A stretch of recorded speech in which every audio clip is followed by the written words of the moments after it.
We're always excited to have you. This show is great. This show is live because of you. It's our great audience and our great guests that make this show so special.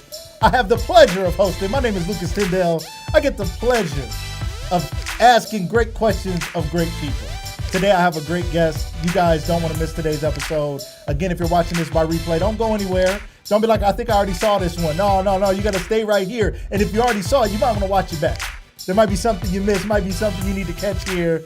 We're talking to Coach Boo, Coach Frank McLeod from Canton McKinley High School, former player, Canton McKinley Hall of Famer, current coach, current mentor, somebody who really cares about these kids and cares about this community.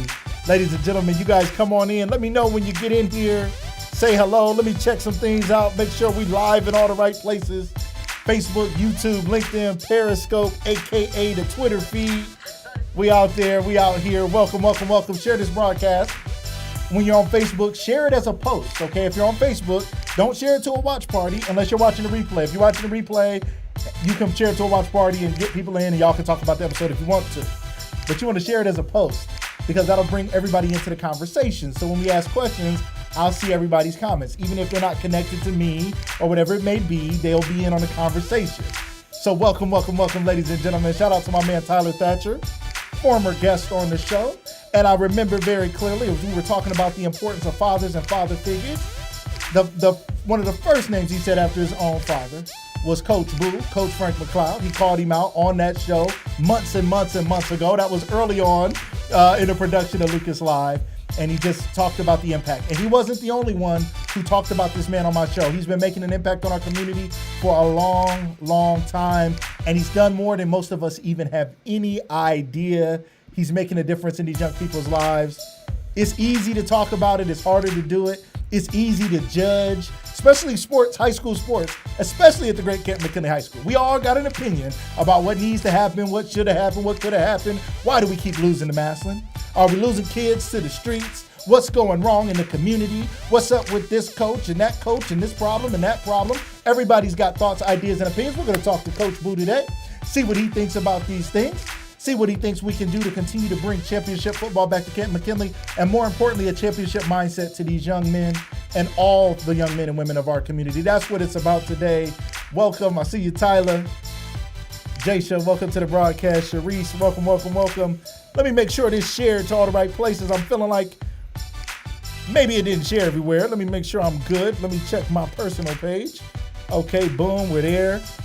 I'm not seeing it. Oh, okay, there it goes. It reset. I couldn't see everybody. I knew it was more people in the room than what I was seeing. My numbers wasn't right. But y'all are here today. Thank you guys. If you haven't shared this, why aren't you sharing it? Because listen, we share a lot of broadcasts. We share a lot of memes. We share a lot of stuff, a lot of stories. When you share, you're saying something is important to you, and you think those that are scrolling past your page need to see it. This is an important conversation today. If you have love for the Canton McKinley Bulldogs, if you got love for the city of Canton, if you got love for football in general, if you got love for kids, community, sports, you should share this broadcast. Because somebody you know doesn't know me. Somebody you know hasn't subscribed to Lucas Live Media yet. I don't know what they're doing. I don't know what they're waiting for. They should have subscribed to the YouTube channel. They should have subscribed to the Facebook page. They should have subscribed all over. They should have connected with me on LinkedIn so we could talk business at Lucas Tyndale. I don't know what they're doing. So share this broadcast so they can get with us today. Welcome, Maya Angela. I see you today. Welcome. I know you made a comment the other day and it didn't come through. I saw it later and I said I missed her. Welcome. Miss Audie Everett in the house. Welcome. Always showing love, appreciate it. Amanda Jean Dukes, the wonderful producer of Lucas Live from Dukes Multimedia. Make sure you check her out. Need a better community mindset. A lot of strength. Yes. Got it. What's up, Carlton Williams? Carlton Williams is in the running for #1 Bulldogs fan. He don't play around. He don't miss any games. They're going to have to tear that man's house down for him to move away from living around the corner from the great Canton McKinley. He ain't playing. He want to hear the band. He want to hear the sounds. He want to hear the cheers. Even if he's sick at home, he want to hear it. They tearing up, trying to build a Hall of Fame village, and they all up on my man's house. I mean, the house next door is gone already. I'm like, bro, you might want to move. They about to tear your house down, and he's still out there showing love. Shout out to my man, Carlton Williams. Gail Tate, welcome. Glad to have you guys here. I'm excited. I'm just giving time for people to come on in. We're not going to take much longer. We're going to get you guys in here. We're going to talk about stuff. just it's gonna be an hour, okay? So if you got some other stuff going on, just like if you can't stare at your phone or stare at you got a tablet or something, you got a phone, you watching it on your Apple TV or something, you done pulled up YouTube, you can do that, right? You could be watching this on your big screen. You can go to Lucas Live Media on YouTube and watch it live on your TV. You know that, right? If you didn't know, on your Roku, on your Apple TV, on your Fire Stick, what's up? Like, put us on the big screen. Let the whole family come on in and watch the show, all right? If you got young athletes, student athletes, you want to hear this. If you have questions about scholarships, how do kids get scholarships? A lot of people are asking, whose responsibility is it for kids to help kids get scholarships? Is it the parents? Is it the coaches? Is it the assistants? Whose job is it? We're going to talk about it today. Welcome to the show. This is Monica McLeod. Welcome to the show. Thank you for all your help in the setup. The wonderful wife of our guest today, Darshanette Zachary. Welcome, welcome, welcome. Damon Thomas, Big Cuz, back. Made it. Glad to have you here today. Thank you for joining the show. I have this thing when I think of people, they pop into my life. So I must have this power. I got to work on that. And I got to bring some more people around. Damon, I literally thought about you today, my man. Literally almost texted you earlier, and here you are. Glad you're here. Thanks for sharing, Carlton. Thank you, guys. Darshanette, thank you for sharing. You guys like this music? I be playing the music. I be getting into the music. I be forgetting I got a show to do. All right, we're going to get started. Ladies and gentlemen. Make sure you feel free to share, ask questions, make comments, show love, hit the hearts, hit the laughs, hit the likes. When you do those things, it shows social media that this is something that's important. And what it does is it shows it to more people. So you show love, the show then shows love to the community and gets the word out. So I appreciate everybody who's here today. We don't want to take any longer. I want to welcome my guest to the show today. We ran into each other a few weeks ago on the field before a game. And I just let him know, like, I really want to have you on the show. He's somebody I've admired from a distance for a long time. I know his legacy as a McKinley football player and watched him play as a young man. When I see him, I'm like, man, you look so big on the field, man. You was huge, brother. To walk up to him, he's just the nicest guy. But to talk to him more, to know a little more about his story, to know a little bit more about his heart for the community, man, he has the kind of heart that you hope a coach would have for your kids. If your kids are going to play under a group of men or women in any sport, and you hope that these people have a real heart for your kids, that they're not just doing a job or looking for some other opportunity or a stepping stone to something else, but they really care. And it may open those doors, but that in those moments, their heart and their mind is 100% in with their kids. This is the kind of man we have here today. Without any further delay, I want to welcome to the show my man, Coach Boo, Mr. Frank McLeod. Welcome to the show, my man. How you doing today? All right, man. How you doing? Thanks for having me, man. Man, I'm doing great. I'm excited to have you. Excited to share. People are on here. Except people just saying yes in the comments. I don't even know what that means. They just like, yes, he on here. Like, let's go. I don't even know. They just excited about it. So what's up? We've got people from LinkedIn. Shout out Vivian King. Thanks for being here. Scott Atkins, Jill, Kelly, Tyler, everybody. Thank you guys for being here. We appreciate the love, the support, the comments. Keep them coming. Keep the comments. Keep the love. Keep your questions coming.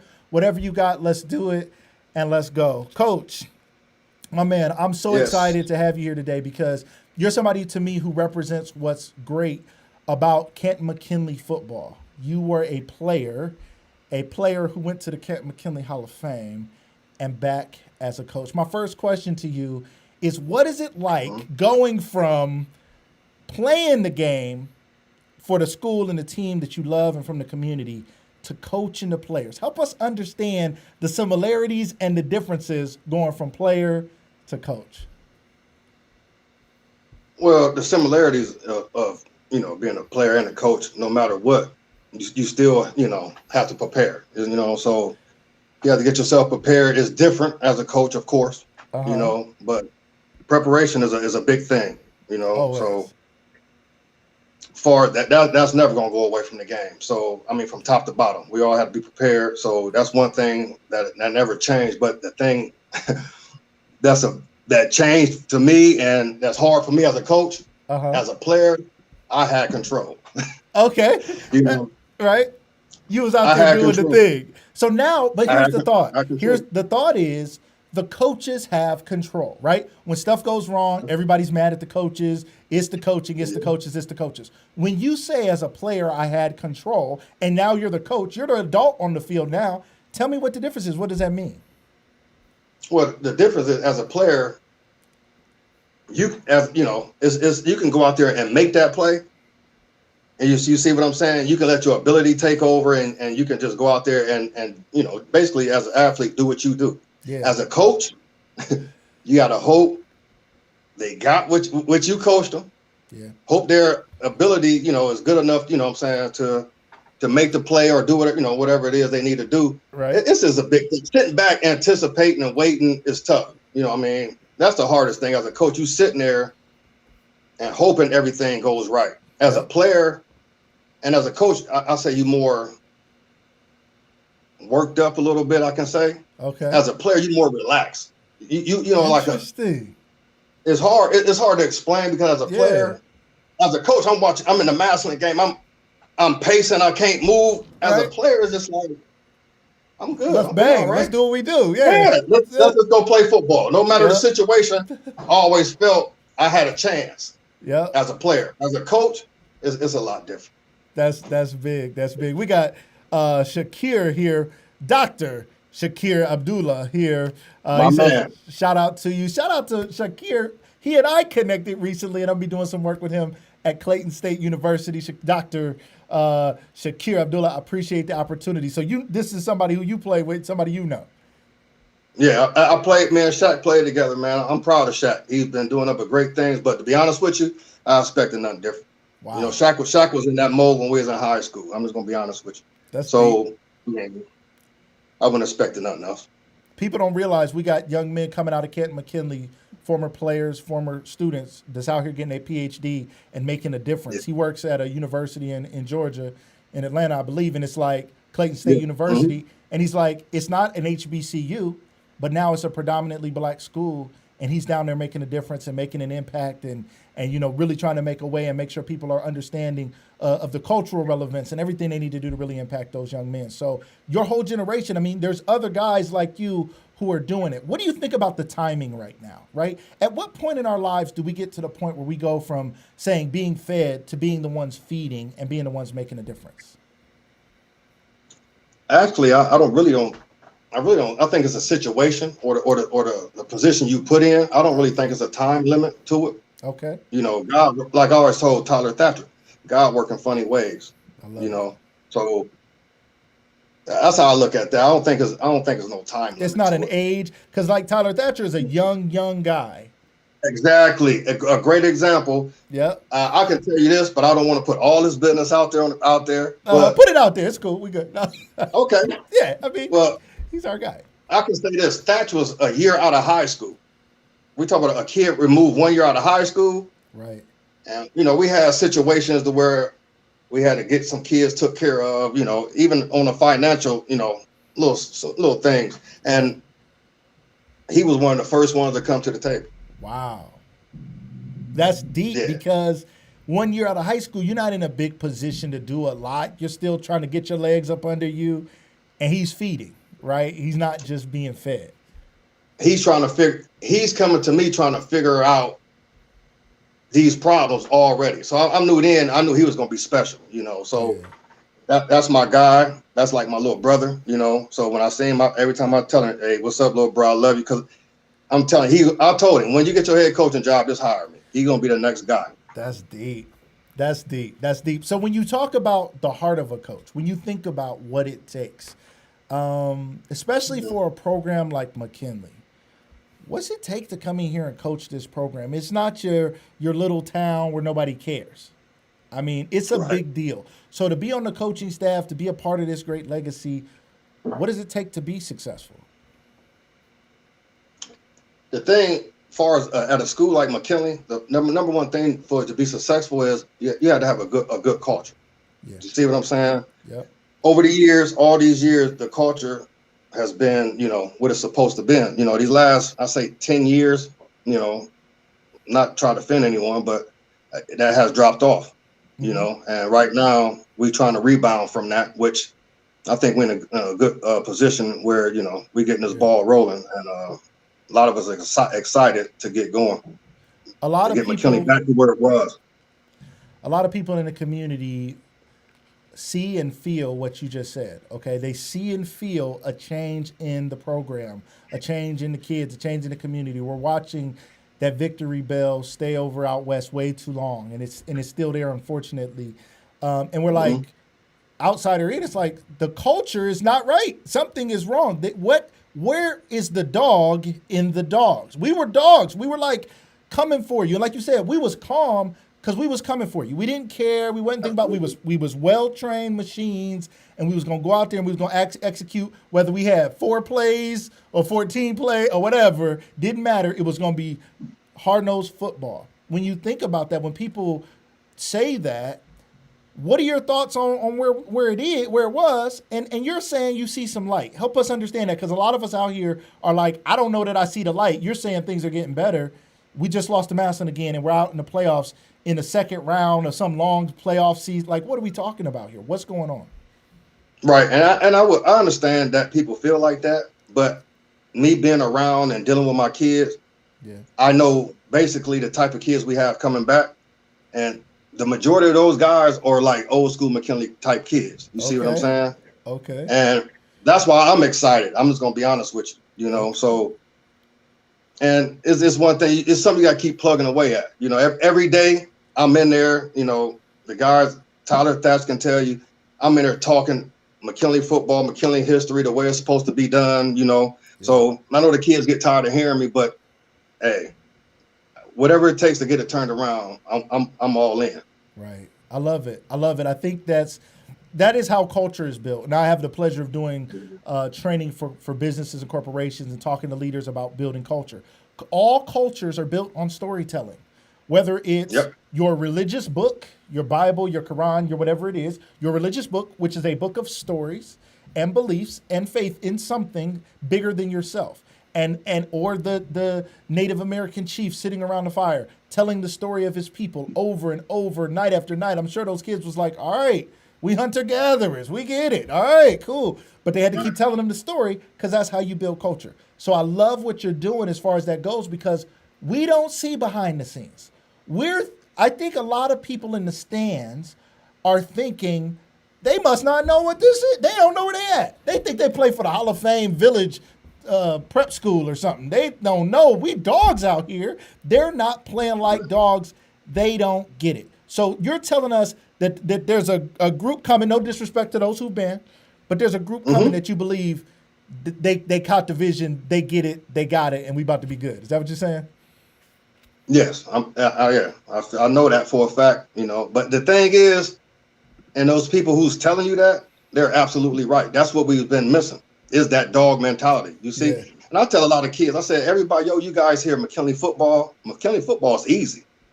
11 guys through the football, try to knock the mess out of you and make your presence felt. And, you know, and you know, if my line, that's McKinley football. That's it. But if you consistently do that, you're going to wear some, and a lot of teams was better than us sometime when I played at McKinley. Right. But we was ready physically and mentally, and we wore you down. Yeah. And we knew you was going to wear down. You see, now we're the ones getting wore down. Yeah. We got to turn that. It's a mentality, and we got to change that. We have to. Man. You saying it. I'm gonna be honest with you. I'm not gonna sugarcoat it. We the ones right now, you know. Yep. Like I told our kids, I'm not used to seeing this win, lose, or draw. I'm used to seeing McKinley football. I'm used to seeing dogs, and you know, we got to bring that back. If not, this is gonna continue. Yeah. So what do you think are some of the other factors that go into why that was lost? There's a lot going on in our community. I don't think that most of us growing up, you know, I'm 20 years removed, you're 20 plus years removed. We had violence, we had gangs, we had stuff. But I don't know that we didn't know as many of our teammates and friends who were actually being killed in the streets. We didn't necessarily, I mean, there was the one or two incidents, but it wasn't like a very common thing, or shooting going on, or little kids getting killed in Canton now. You know what I mean? Horrible Chicago type stuff that you're hearing happening in such a small community. What do you think the impact of gangs and street violence is on our kids now? And are there other factors that we're just missing that are impacting our players? Well, to be honest with you, I mean, you know, we'd be blind if we ever sit and don't think that affect our kids. Yeah. You understand? Because when a lot of our kids, when they ain't around us at practice, that's what they're around. Yeah. Whether they're with their cousin, their friend, or just hanging out around their home and their neighborhood. You see, so they're around it. They're exposed to it basically 24/7, even in school. So, I mean, it's a lot different. They're dealing with a whole, a lot of different things than we were dealing with growing up. Like you said, we hear 2 or 3 instances now. It's like once a week now, twice a week, every weekend, every other, right? They might get done with a game and hear about somebody they know got shot or shot at or was doing the shooting or, And so also, you and I were talking before about there's also kids who are fighting that life and fighting on the field. Like they're literally like living in 2 worlds, literally, not just around it, but there are some kids who are actually in both worlds. What do you think that does? I've heard people say that they don't think these kids, it's hard for a kid to care about a football win when they're thinking about life and death in the streets. Do you think that's a thing? What do you see as far as that goes? Help us understand what that's like if they're fighting bigger battles in the street, of life and death battles. Whereas for us, the field was life and death. So that's why we could fight to the death and have that dog. Right. But if I got to save some of this dog because I might have to go out here and dog you in the street, am I the same mentally? I don't know. What are your thoughts on that? It definitely affects you because, for one, let's just look at the reality of it. You playing at a program like McKinley and the type of competition you play against, you have to be locked in. Yeah. And what I tell our kids is you can't straddle the fence. Yep. Because when you got 1 foot in this world and 1 foot in this world, you're gonna end up slipping off that fence. And when you slip, it's gonna be bad. Yep. So and that's what we're dealing with nowadays. Yeah. And the whole thing is you just gotta just keep, you know who it is. So you just gotta stay in them guys' ear and every day, whether it's a text, a call, or just talking them to death when you're around them. Yeah. Because sometimes guys, a lot of them can't help it. This they cousins they grew up with. Right. So I'm, and I can't coach. I can't stop hanging with my cousin. But I'm sitting, and then I put myself. The reality of I put myself in their shoes. Like, man, and it's real. Yeah, that's big. That's big. Why do you think one of the things that you're known for is being more than a coach? Like, these kids, the way they look at you, the way they respect you, the way they talk about you, like it's different. It's different. And we all know what that's like when we have different coaches who we really connect with. Or some people sadly never had those, like at the high school level. They may have had it when they were little, some dudes from the community, but sometimes they got up to the high school level and there weren't coaches that looked like them and things. So I'm proud to see McKinley is changing that. What does it mean to you, and why do you give so much of your time, talent, and treasure to help these kids? Why are you more than just a coach?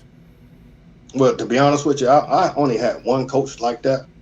And it's funny you said that. It was my Pee Wee coach. I was 11 and 12 with Coach Ernie Sheeler. And to this day, we stay in touch, and he get on me about coaching and everything. He 86. Wow. So, but that's the only guy that I really had as far as a coach that was in my corner like that. Everybody else, it was a coach relationship. Go play, you coach, and that's it. But once, it was easier for me, to be honest with you, because I'm dealing with kids that grew up in the same place I grew up. You see what I'm saying? Yeah. I grew up on Belton Avenue. All these kids, I can relate. Right. Half of them is kin to me. I know half of their families. Wow. And then just on top of it, I know what they're going through.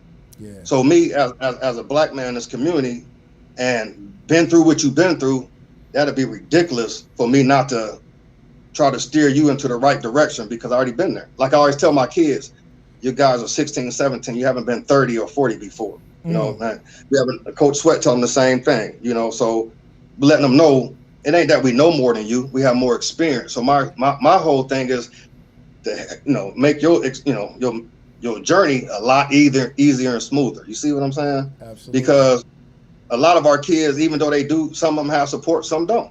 Yeah. But they still don't have a lot of people in their corner to help them get to where they're trying to go, because they just don't know.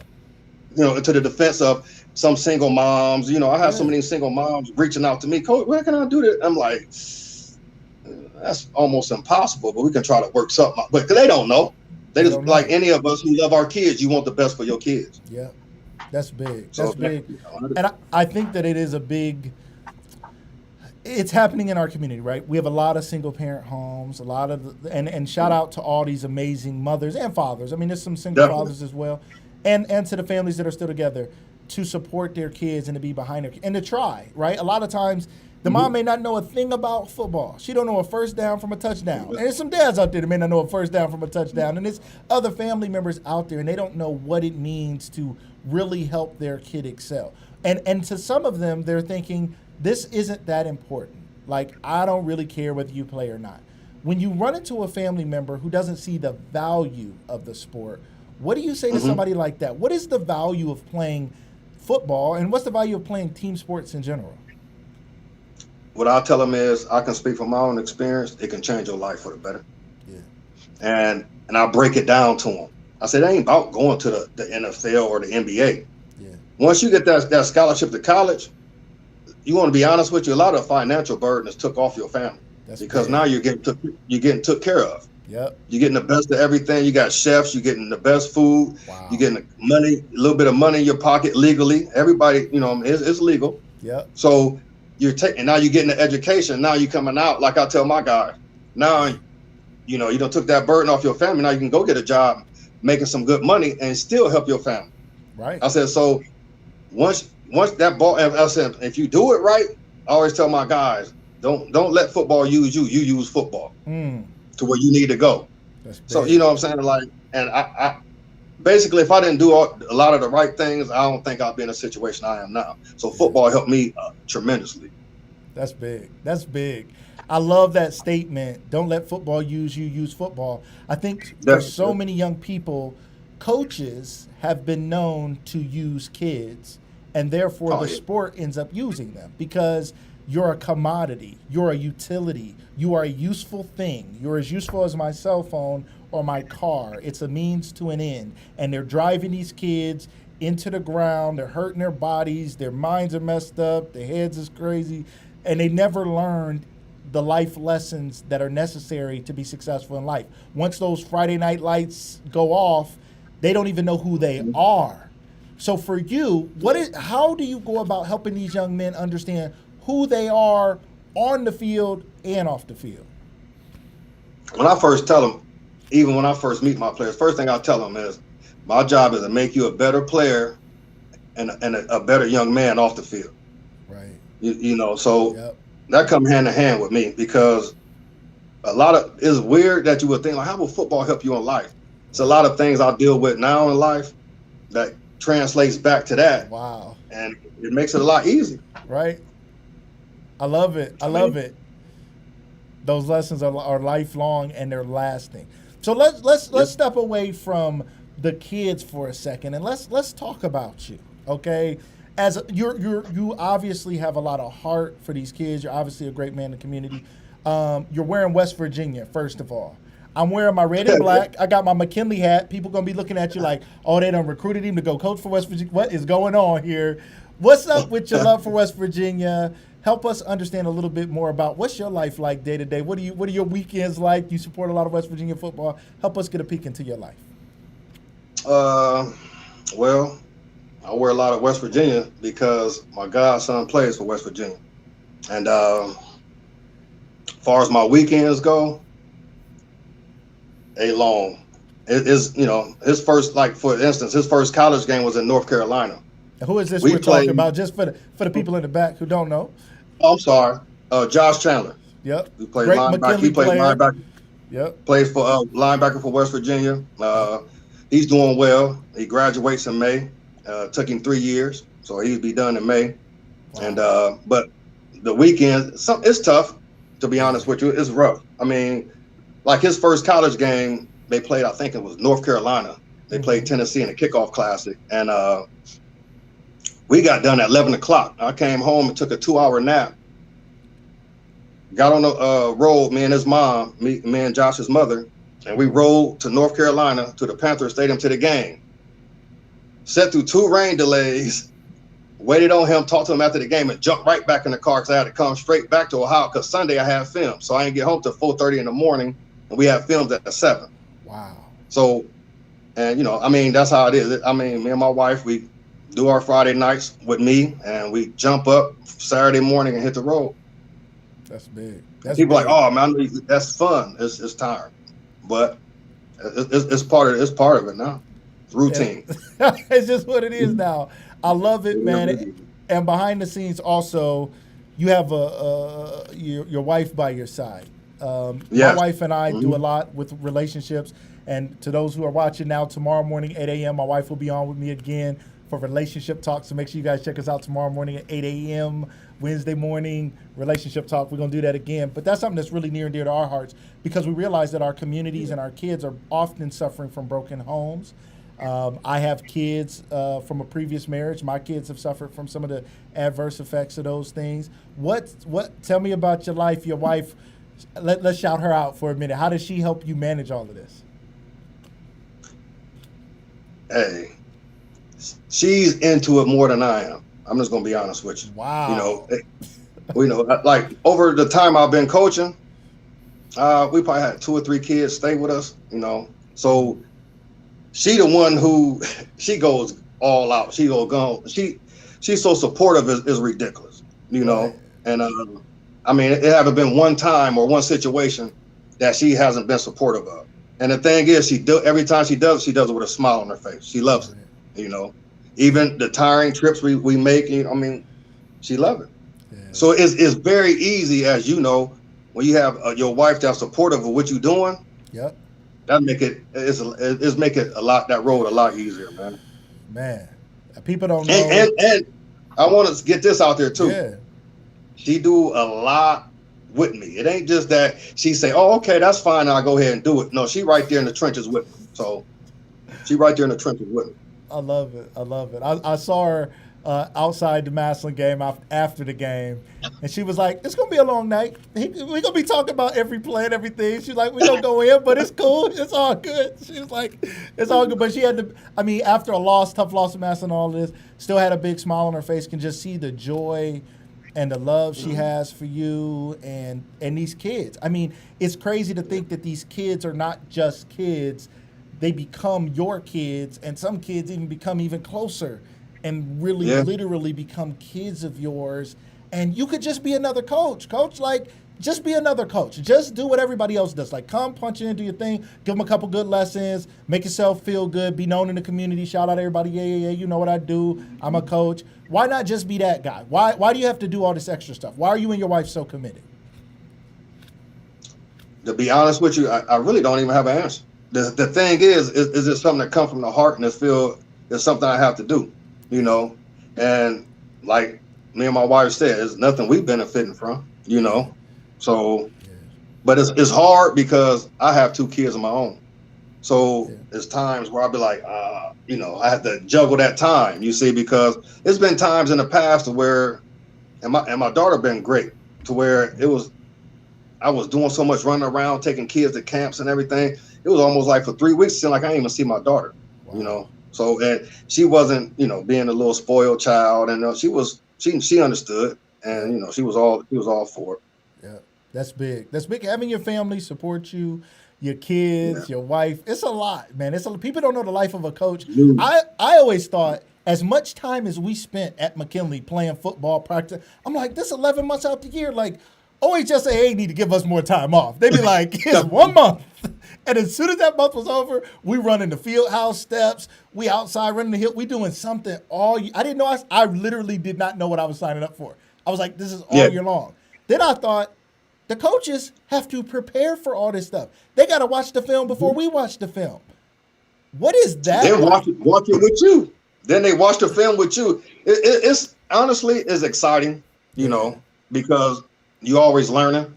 Yeah. But it's very time consuming. I mean, it's tough to where, you play at 11 and you get home at 11:30 at night from a game and you waking right back up at 8, going in there for 4 to 5, sometimes 8 hours, you see. Wow. And that's Saturday and Sunday. That's not just Saturday and I'll see y'all Monday. It's Sunday also. Man. And it's a couple of days, people don't know this. We have to take personal time off our jobs to get extra film days in to where all the coaches will go in and we'll sit there. And we usually do that around Massillon game or playoffs to where you go in there and you spend all day while the kids is in school breaking down more film. Man, because you're not just watching your own film to prepare your own players for what they did right and wrong. You're watching film from the other schools trying to figure out what's up with this kid and this kid's faster than that kid, and this quarterback, his footwork ain't quite right. So if you come hard off the edge, you might have like, that's a huge commitment at a high school level that people don't understand, that coaches are putting in that kind of work, that kind of time, that kind of energy. So again, hats off to you for it. We also have some young people, I believe. My man Jaleel Graham, I know he said something. Shout out to my guy Jaleel. He said, "Coach Boo, my dog for life." That's my man. That's my dude, man. I'm proud of him. Talented dude. His dad said he had a ball in his hand his whole life. He a basketball player. Shout out to him. He's been doing it. Jada Wyatt. He got good parents. He got good parents, man. I met his dad. I coached his brother. Okay. Yep. Met both his parents. Good people. Pushing him. They don't play. His mom don't play though. She be in them stands. She going in. No. That was my go-to was mom. And that's rare nowadays. That is. Hey, mom. Yeah. Like, give us up. She's like, I got it. So speaking of moms, you have one of the most supportive mothers in the city of Canton, and you are a grown man, got kids of your own, kids. You done brought in other kids and raised other people's kids, and your mom ain't playing about her son. She'll be on the social media posts. She'll check you. She'll sit you down. I don't know if we be having prayer circles or what. She'll be like, the man is doing a lot. He got a lot. She be holding it down, my man. Tell me about the relationship with you and your mom and what that means to you and even in your life right now. It's like, even to explain our relationship is hard because I don't even look at it as a relationship. You see what I'm saying? Right. That's my mom, and I love her to death, and I know she's gonna support me whatever I do. Right. Whatever. You know, we done been through a lot. Yeah. I mean, a lot. That's my baby. You know, so it's just one of them situations where we always been there for each other. You know, and I know she gonna support me. And there's plenty of times out of mom. Come on, relax now. Take that down. No, well, let's relax. You know, so like, I'm good, mom. Don't worry about me. I'm cool. Yeah. Come on, but my mom, man, she's always been supportive. Always been in my corner. I can't from day one with anything I've done. You know, So, but of course, she's a McKinley fan, die hard through and through, die hard. Right. Now, if anybody want to know who I get criticized the most by, is her. Right. Them linebackers wasn't doing this, they wasn't doing that. And did y'all watch any film this week? How much film? Because she knew about film and breaking down things for me. I used to do it at home, and she used to sit there and sit back and watch. That's how she kind of learned the game a little, you know. So, and she was locked, but the thing is, she was locked in. So, like, I'll never forget, I went to middle school. So now we doing now you get to go to middle school, you kick off, you do the field goals or whatever. So I said, Mom, I want to be a kicker. So I need you to come out here and hold this ball. So she holding the ball with her finger. I almost kicked her finger off her hand and just broke her finger. But you know what she did? Switched hands and kept going until I got it down pat. We ain't lead it back, and she wouldn't let me lead the backyard till I got it together. So that's, if you want to know what type of mom I have, there you go.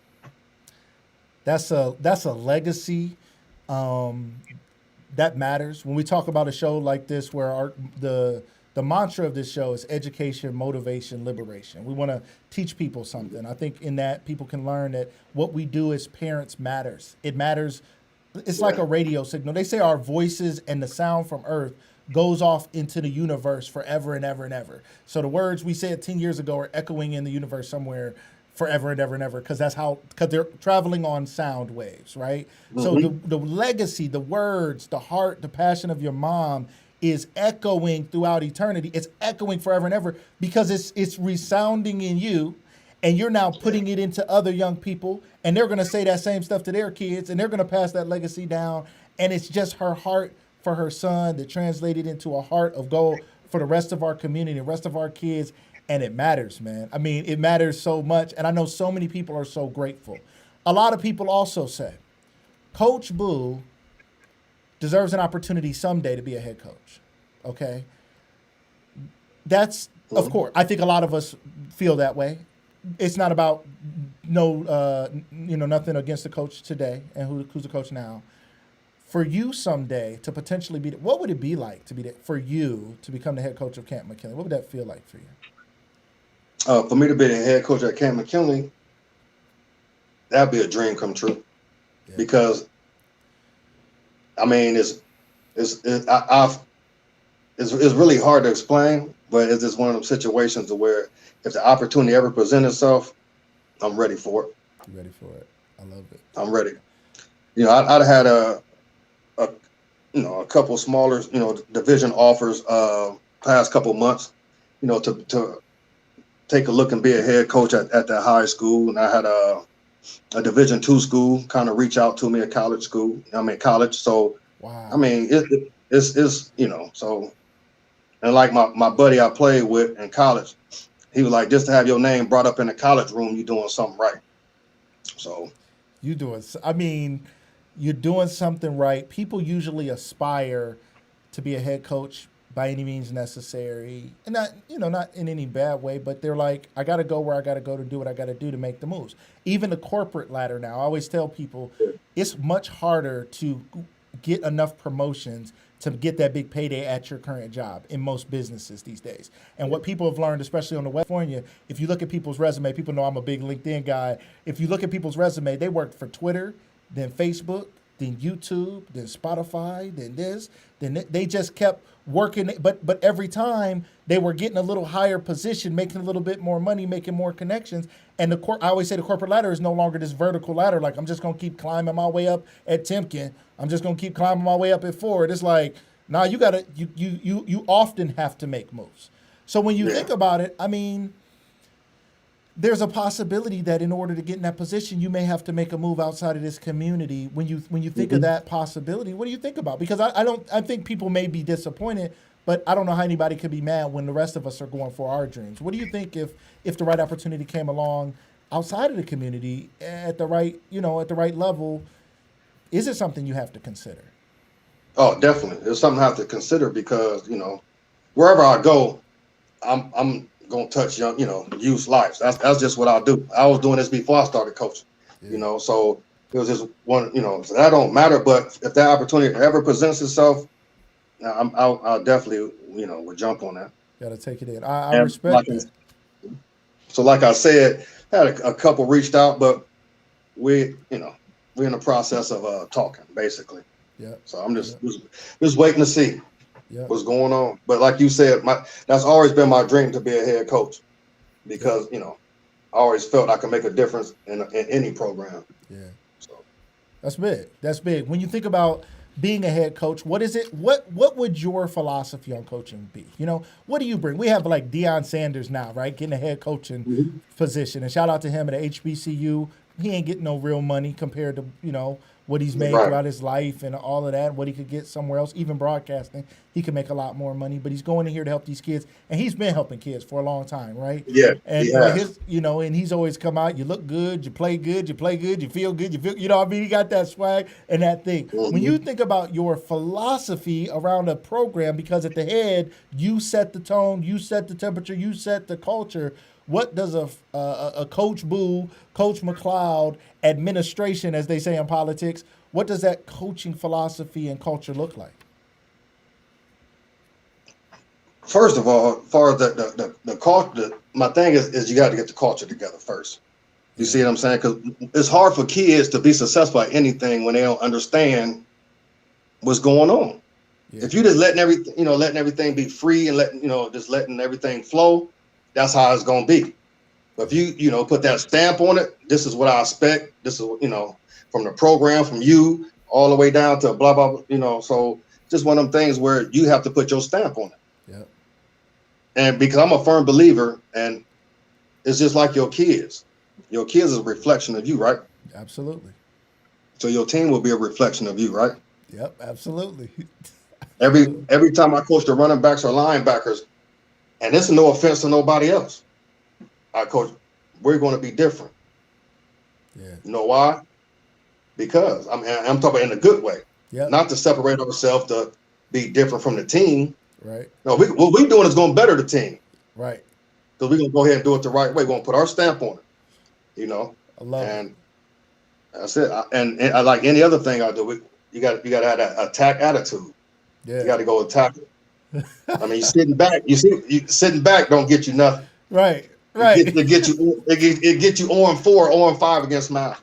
Oh, that hurts. Right. That's what. So I love that mentality. It's like on defense, we're still being offensive. I'm coming for you. I used to tell my kids this because my kids would be messing with each other as siblings do, and I'd be like, the reason your brother just got mad at you or your sister because you did something offensive. You came at them. That was offensive. Yep. They got offended, and you act like they're wrong for defending themselves. If you didn't offend them, they wouldn't have defended themselves. Your philosophy is we always on offense. Like, even the defense is on offense because we coming for you at all times. Is that right? Yeah.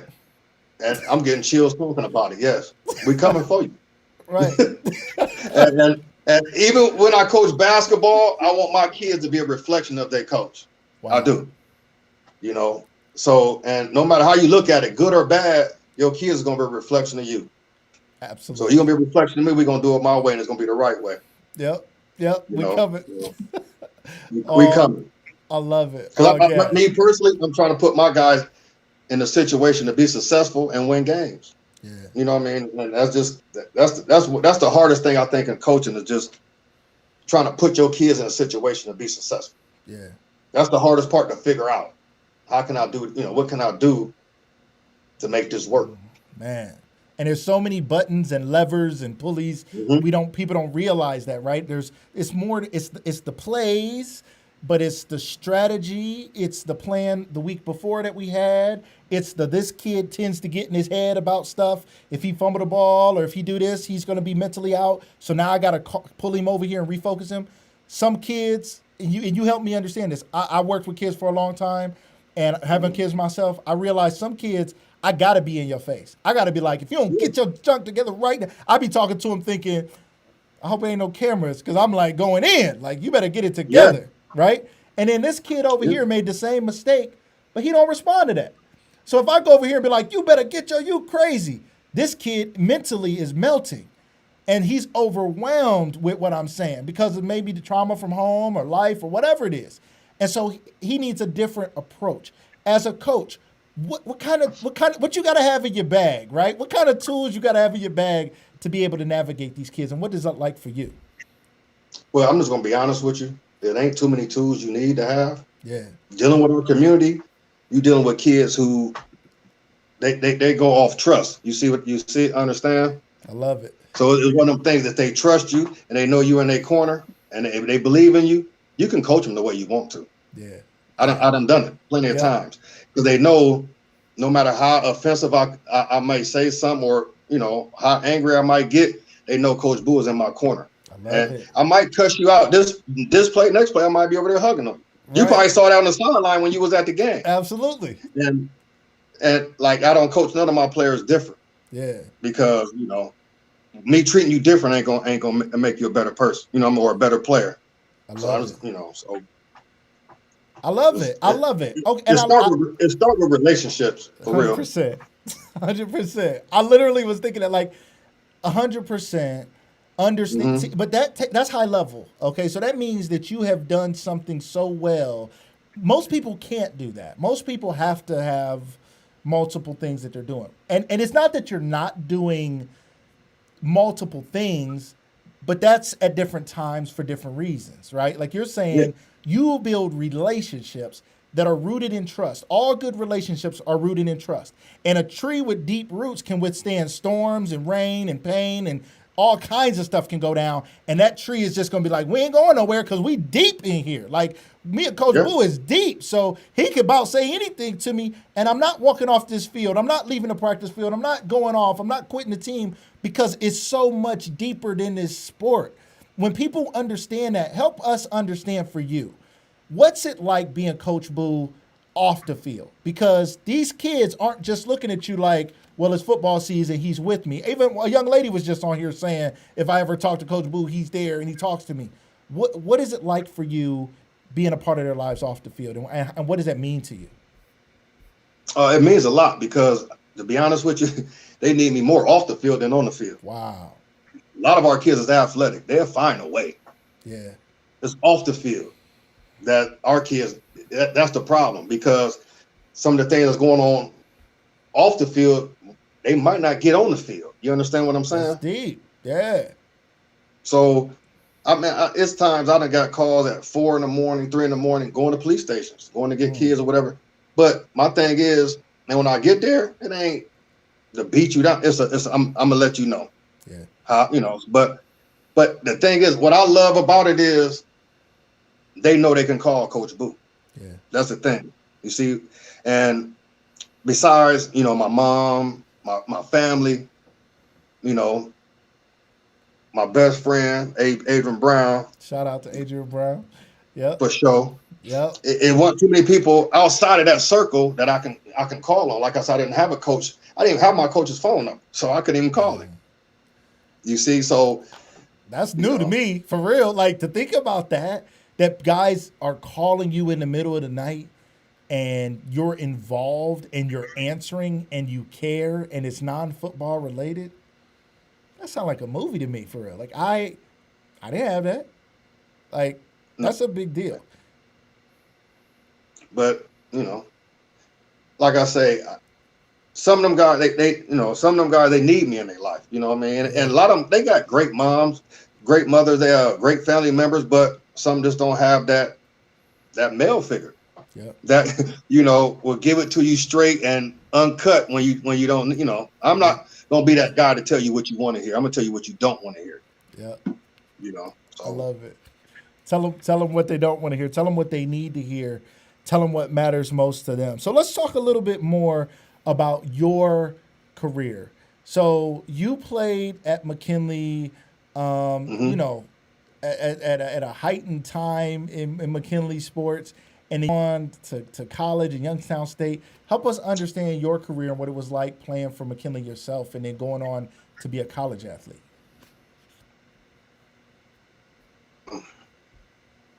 The process at McKinley, it prepared me to be a college athlete. Yeah. To be honest with you, when I got there, it was easy.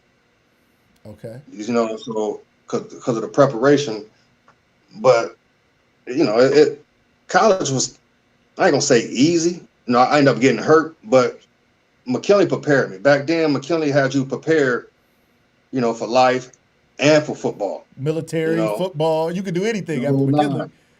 Right. Yep.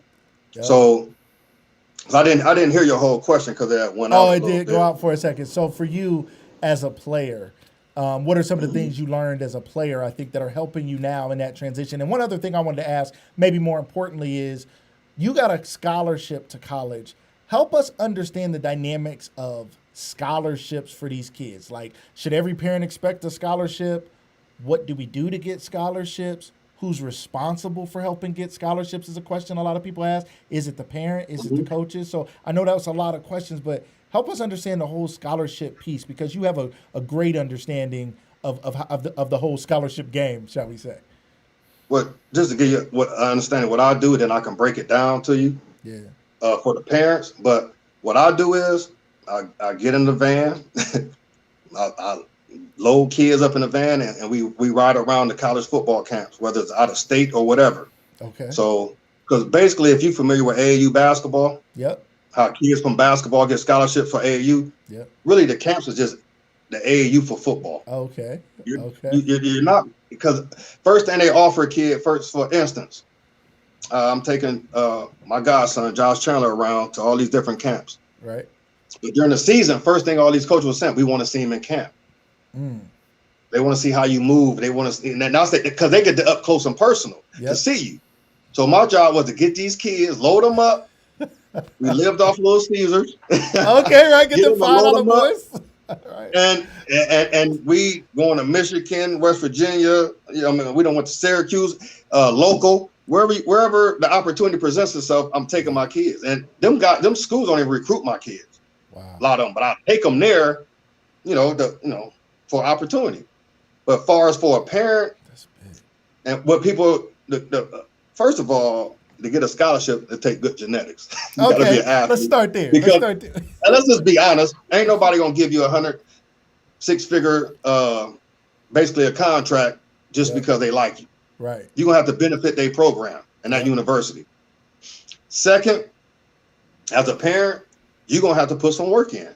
Yeah. I mean, you might have to travel when you don't want to, because to be honest with you, when I go to these camps, it's all parents. I'm the only coach there. Interesting. But that's a good thing, because I done built a lot of relationships with coaches by doing that. So now I get inboxes and phone calls right now. Coach, do you have this, from different coaches at different levels.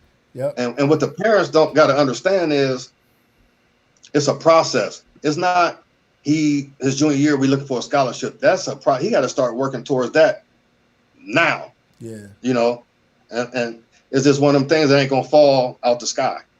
You have to work. You have to put work in as a parent and as an athlete, and everybody wonder what the coach do. I mean, some coaches sit back and wait for the school to come to recruit their guy. Yeah. And then they talk to him. I'm the type of coach, I'm going to take you to them. Always on offense. Always on offense. Like Josh Chandler in case. I took him to Iowa State camp. Wow.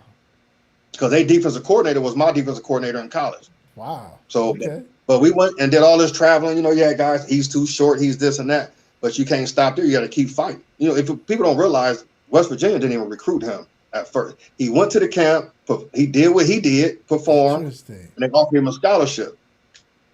We don't go to he don't go to that camp. He don't get that scholarship. Wow. Jasper Robinson took him, West Virginia, all over. We had a football camp, don't even know Kent's there. He does well. We get back in my little white van, headed back to Canton. I get a call from Kent's coach. They want to offer him. Man. So that's how a lot of things work. It's a grind, but it's fun because of the outcome. You see, when you get to, like I tell my kids, all I want to do is walk around and represent you. Right. No matter what school you at. We're all the schools. Man, I got Mount Union, I got Miami, Ohio, Akron, Kent. I got it all, because it's the outcome is what I love about it, the result of it in the end. It's tiring hitting that road and leaving at 5 or 6 in the morning, don't get back home to 12 at night. Yeah. Because a lot of times, we didn't have no money to stay in hotels. We'd go there, go to Syracuse or something like that and come right back. Man. But to me, it was a grind. They back there asleep. You drive and I'm driving. Man, push.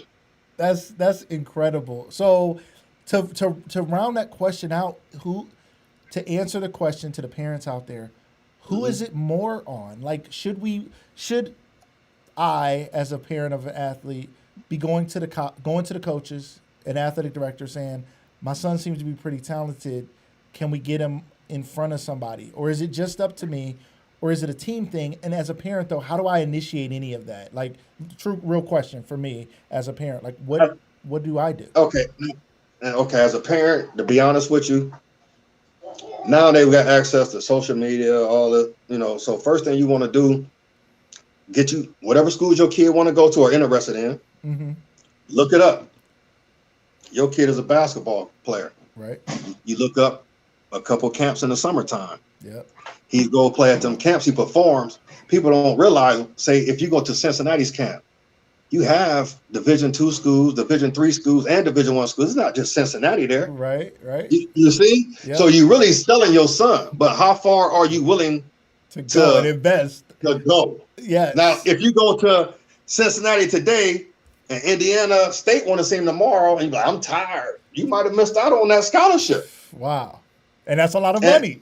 For real. It's a lot of money. Yeah. It's a lot of money. Yeah. So is it worth it to first, the kid got to be all in, because I got a few kids scholarship, but like Jasper Robinson and Josh Chandler was so easy. You know why? Because they was all in. All they had to do was just show up and take them and talk for them. Right. They did. They was calling, waking me up. Josh standing over me. It's time to leave. You know what I mean? So. Right. It's easy when you got kids like that too. So parents, everybody want to put it. I seen a post today about should a coach get scholarships. One thing about it is I'm not gonna give you 6 figures because your coach called me and I like your coach, because I have to feed my family too. Yeah, and I lose my job messing around giving a scholarship to somebody I like a lot, If they Right. like you a lot, go get an academic scholarship or a citizenship award in your community and get to school that way. But when we're talking about Right. the sports that we're talking about, you have to be able to perform at a high level and show an aptitude and the Definitely. level of character. Yeah. It's the top of the hour, 8 o'clock, ladies and gentlemen. You guys have been great. If you have a little more time, I'd love to stay on for just a few more minutes with you. Does that work for Yeah. you?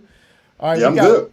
we got a lot of people watching this episode. They ain't going nowhere. These numbers been up for a long time. I know some people. I had Antonio Hall. Shout out to him, the new athletic director. I played side by side with him on the line, on offensive and defensive line. Shout out to him. Had him on. So much love from the community. So many views. I had Kenny Peterson on. It was crazy. He did an amazing job. Told his story. He was in tears. Had us in tears. It was powerful. And Legit Smith last week. So many other great people from our community. I know I'm missing Kyle Stone, who's going to be back on running for Stark County Prosecutor. Make sure you guys vote for Kyle Stone for Stark County Prosecutor. Canton McKinley graduate. Black man in our community making a difference.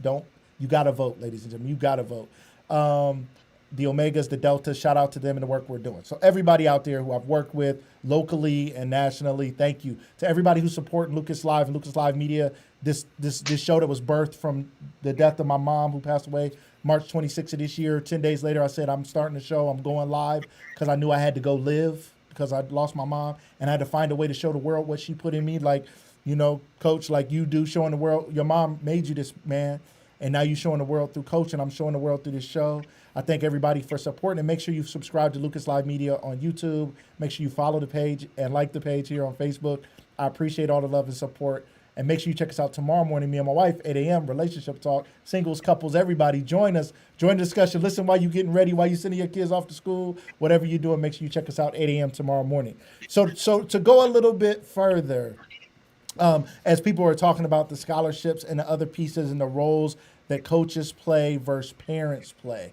If someone asked earlier in the comments, they said, ask coach, what can parents and the community do to help the coaches and help the program? What role do parents play? What should parents be doing to make this easier on the coaches on the field?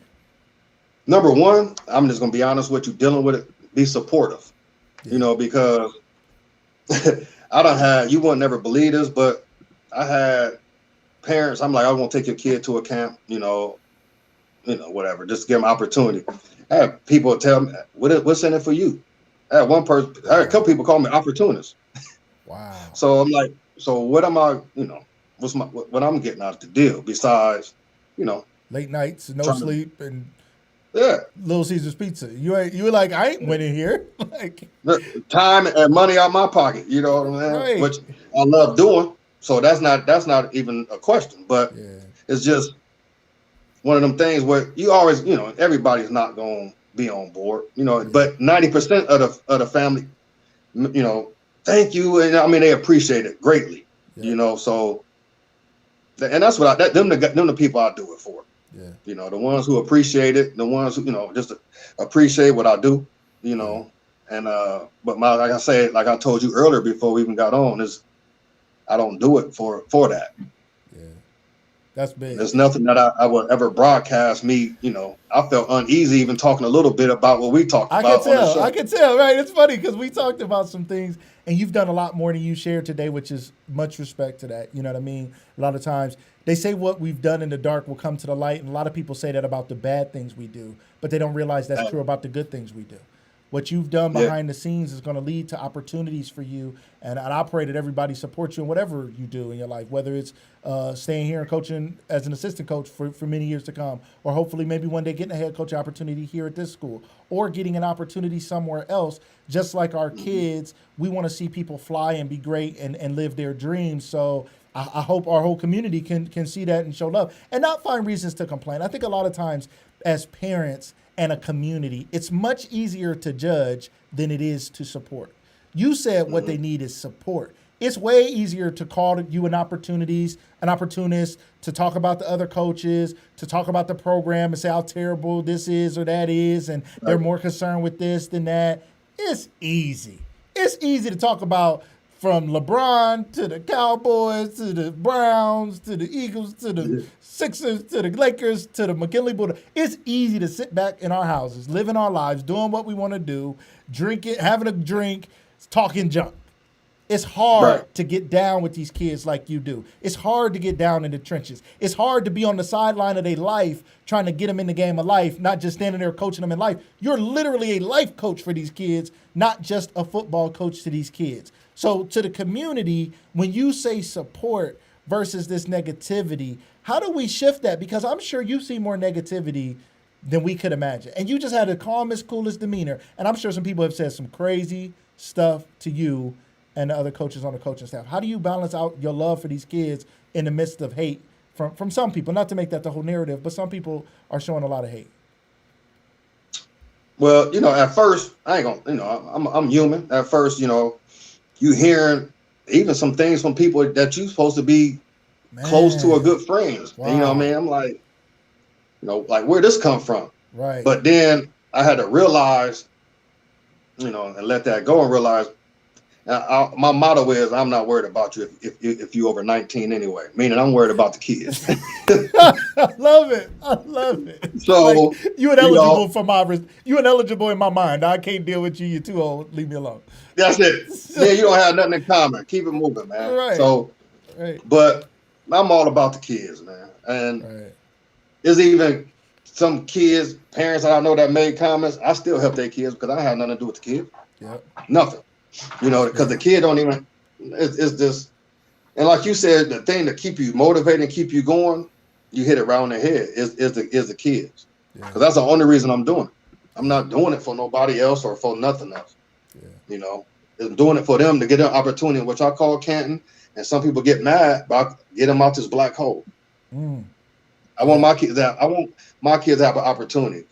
Now when I get calls and get invited to weddings and Coach Boo, I just had a baby and me and my, that's what I want. Yeah. I don't care nothing about no NFL, none of that. Yeah. That's big. Shout out to Coach Corey Stevens. He was on here earlier as well. Been coaching a long time in the Canton community. And he coached me when he first became a coach. He coached me in summer league basketball. We always go back. He always count how long you've been coaching based on how old I am. He's like, how old was I when that started? Shout out to him, yourself, definitely. A lot of the other black men, and it's not about black and white, but it is because statistically, kids do better.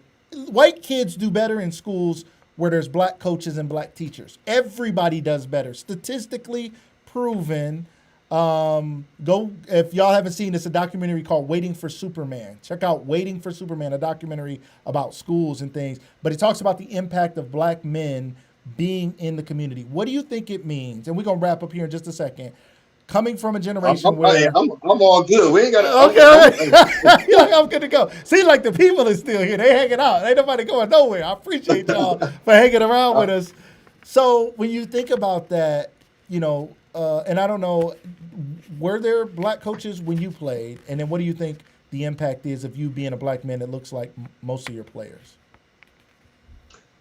Is you talking high school and college? High school and college, yep. Had one on the staff in high school, Coach Short. Shout out to Coach Short. Same one there when I was there. We had a couple. Yeah, we had Coach Brown. Me and him still talk and communicate to this day. You know what I mean? Good guy. Yeah. None in college. Man. And me being a black coach, I see the difference. Yeah. I see the way the kids even, they had that refresher, like, I have somebody I kind of can relate to. Yeah. Because, the kids ain't stupid. They know basically I come from where they come from. Yeah. So they know I can relate to what's either going on or what they're talking about. So they feel more comfortable. And then that's when the relationships come in. And then next thing you know what I'm saying? You got a relationship. So, I mean, it's huge, especially nowadays. Yeah. See, before, when we was coming up, we didn't expect it. Right. So when you walked in and didn't see it, you was like, okay. Like, this normal, whatever, right? Yep. Now, you see the kids, they gravitate to you, you know what I mean? They're in their comfort zone. Yeah. Which, That's big. I wish I could have experienced it, but I didn't. Right. But you're here to do it and make a difference now. When you think about right now, man, I had the opportunity to come check out the new Frank Turk Alberta locker room. Shout out to Turk and the many years he spent serving the McKinley players, from a coach back in the day to equipment manager for a long time. You guys have a beautiful facility. You have a mini NFL stadium as your home field. What does that do to the students? Do you think, in your opinion, this is too cushy, too nice? Your locker room, I mean, we had a better locker room than y'all had. I know you we was coming up out the dungeon. Like, you know what I mean? Like, what do you think it's doing? Do you think it's all good? Do you think it's hard because our kids have to balance, these amazing surroundings plus get out there and play the game? What do you think the impact of Canton McKinley and this NFL collaboration has on these young student athletes? To be honest with you, I don't think growing up here, it don't have any influence on you because it's second nature to you. You see it so much. Yeah. And I hear people use that sometimes as an excuse. Yeah. But it's not like we played at another stadium last year and we pop up, we have all this. This has been here since the beginning of time. McKinley always had the best of the best. Right. Right. And I mean, all the way back to when I played, when we had a little dungeon locker room, but we had the best of everything. Yeah. You know what I mean? Yep. So that wasn't, Fawcett was a seated 26,000. So, I mean, that's been here since the beginning of time, and it's a privilege, but I don't think it's nothing that's affecting our kids. I don't. That's big. Okay. Because people say that they question whether it's too nice. But then you see kids going to college, and some of these colleges is nicer than people can't imagine some of these college facilities, literally NFL level facilities. If you go to an Ohio State or some of these bigger schools, they putting in just as much money as an NFL team, right? So that's not stopping kids from winning football games if they're serious about the game of football. So another thing I want to talk to you about, you shared a little bit with me. You share as much as you feel comfortable sharing. You are close with many of the students. Recently, a star athlete from Canton McKinley, Mr. Jonah Lytle, decommitted from Toledo and quickly committed to Cincinnati. It happened, I think, for most of us, like on social media. We were all like, oh, he's decommitting. I think he just made like a cryptic post like, decommit. I might something. We was like, what? Everybody was like, what? And then next thing you know, he posed in the Bearcats. He got the Cincinnati joint on, and he out there doing it. So you are so close to these kids. You're behind the scenes on some of this stuff. If you don't mind telling a little bit of the story of where were you at when you heard about it, and what was that like? What was your involvement? It was just one of those situations where, when you get a text from certain kids, you hit it real, you jump right, because what's going on? Right. Jonah, I'm in West Virginia. I'm at the game. That was this weekend. This weekend. This past Saturday. You down there with Josh, right? Okay. Me and my wife down there at Josh's game. And my phone going off. So, of course, the game going on. So I check my phone in the game. All I see is coach. I'm decommit from Toledo. So, no, it's not I don't want to text back. I'm calling you now. What's going on? What's going on? So, and Jonah's just type of kid. He's very competitive. I call him a throwback. He could have played with us. Right. That's his mentality. Yeah. And so I'm like, I said, baby boy, what's going on? Like, what's up? He said, coach, I just want to play bigger. So my heart, it was a relief. He like, coach, can you talk to the coaches down there in West Virginia? I want to, even if I got to walk on, which I'm like, well, you're the type of kid, you get opportunity, you'll take advantage of it. You'll walk, So one thing led to another. A couple minutes later, I get a text on my phone. He let me know Cincinnati had offered him. So I'm sitting there like, so what you gonna do? Right? Like they want me to do it today. I said, well, you gonna do it? They were saying this was Saturday. They was like, they want him to commit Saturday. Yes. Right. Or we might have talked again Sunday. I don't wrong. But it was first. So short to the point. Me being me, I said, okay, this is what you do. You call them right now and let them know you're coming. Because is that where your heart at? You want to go there? I know they number 9 team in the country right now. Yes, coach. I heard in his voice. Yeah. I said, you call Coach Fickle right now, and you let him know you coming because that opportunity might not be there. Yep. Just because they say they won't know the day, let them know the day. Yep. And 20 minutes later, that picture you talking about him posing with the, I got that on my phone. So I'm like, okay, I was relieved, So, but when I first got the text about him decommitting, he didn't say nothing about I want to go bigger, or he said, Coach, I'm decommitting from Toledo, and I'm like, no, right, no. Right. So, but it worked out for the best. He get to play at a high level, and I'm excited. I can't wait to get down and get my Cincinnati gear and go down there and watch. I love it. Right, on the way to West Virginia, let me swing through. On my way. Right. It's no problem. On my way. Like I can stop through, check you out. That's amazing, man. To be a part of those things that we're watching a lot of times from again, we're further on the sidelines. You're in the game with the kids in life. He's a senior. He's on his way out of here.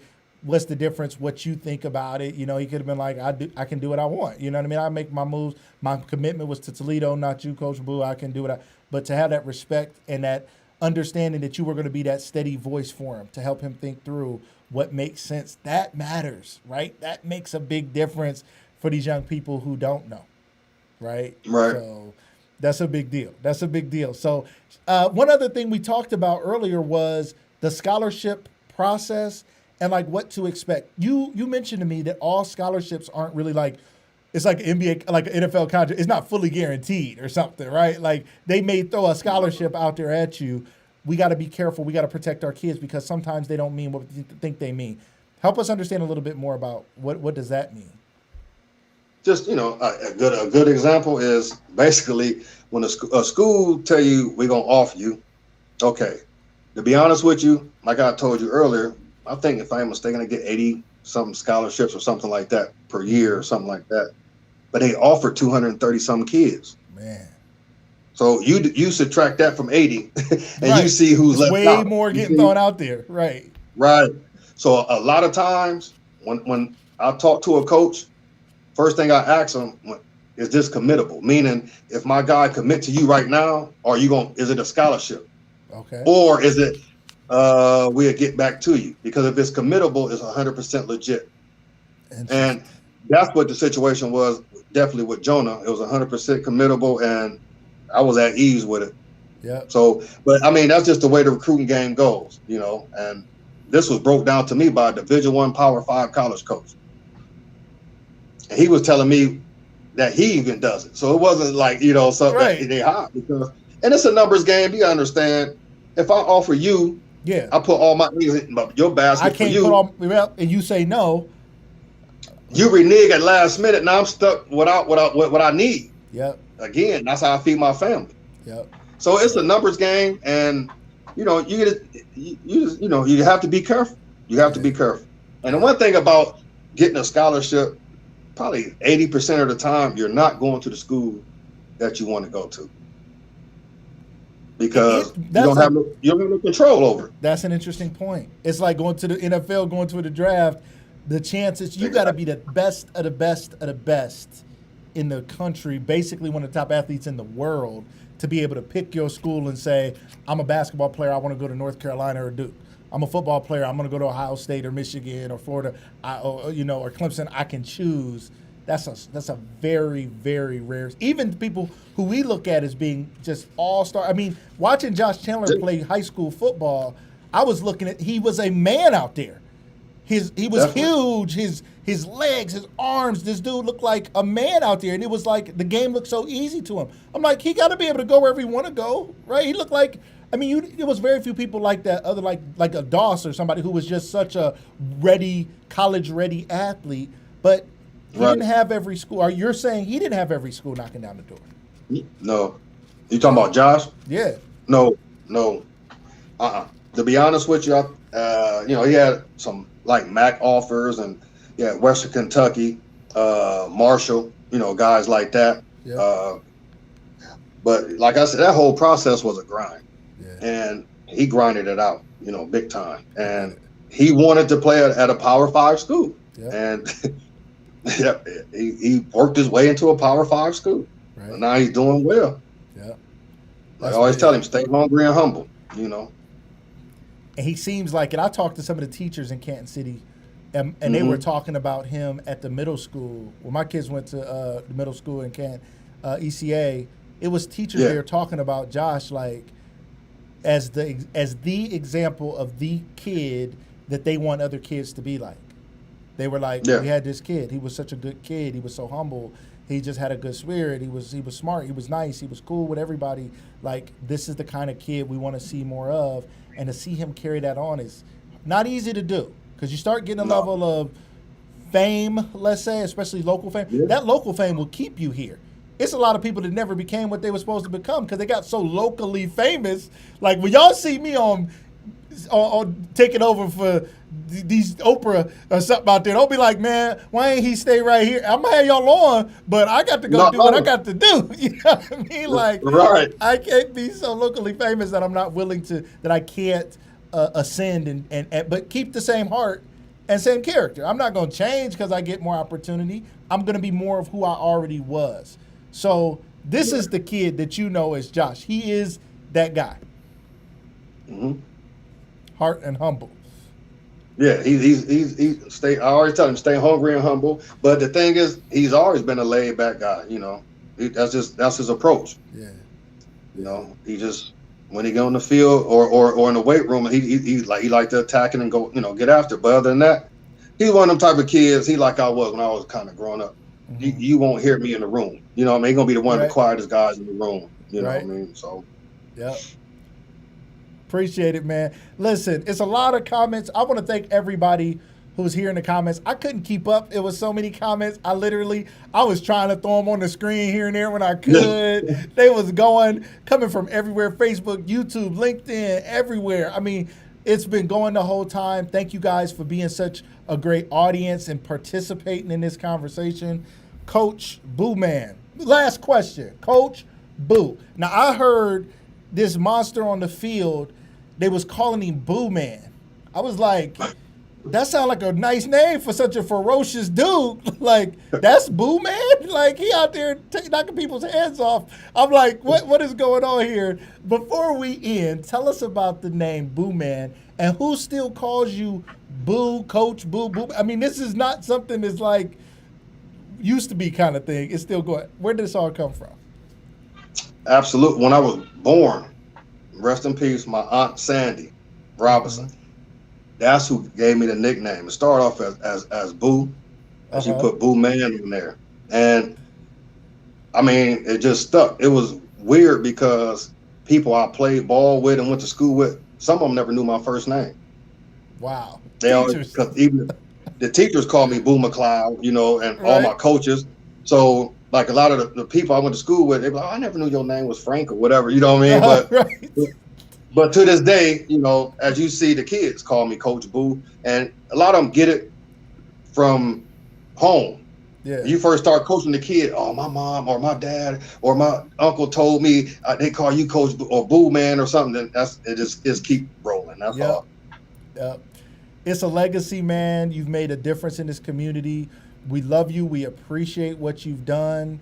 I'm honored to be able to do some McKinley football games and, you know, to be down there on the sideline.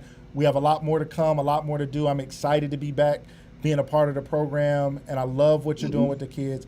Thank you so much for coming on the show today. People are thanking you. People are like, great show. They really, really enjoyed it. So thank you so much. Man, like I told you, it was a privilege, man, and thanks for having me. When you told me you wanted me to be on the show, I was excited. You know, so because I know the type of things you're doing in the community. That's why I walked up to you at the game and was telling you, I'm proud of you, man, because you don't see that all the time, you know, and you still around and involved with the community and, you know, with the school and everything. That's huge, man. I appreciate it. Hats off to you, and keep doing what you're doing, brother. If anything I can do to help you, I'm here for you, bro. It means so much, man. You're, like I said, you're somebody I looked up to from afar longer than you knew. I knew your name. I knew who you were. I knew your legacy, even coming in playing football for McKinley. Thank you for setting the tone. Thank you for being all gas, no brakes. Thank you for always being on offense for all the right things, for our kids, for our sports, for our community, for yourself, for your family, for all the kids you've impacted. We appreciate you. Keep doing it and let your legacy continue to shine. Shout out to your mom and the legacy she instilled in you is still making a difference. So thank you so much. Ladies and gentlemen, thank you guys so much for being here tonight. It was so much fun. Thank you for rocking with us. Most of y'all being here like an hour and a half. If you missed the beginning, go back and watch the replay. Share it with somebody. Share it with a young athlete. Share it with some college coach. Share it with somebody so more people can hear this great conversation, because the information that was shared today might change somebody's life. It's education, motivation, liberation, all dedicated to my mom, Miss Vivian Rosetta Tyndale, passed away March 26th of this year, of breast cancer. It's Breast Cancer Awareness Month. Make sure you guys support those causes, and let's be about making change in the community and make a change in the world. As always, y'all know we have more to do, and we'll see you guys tomorrow morning, 8 a.m. My wife and I will have some relationship talk. Everybody, have a great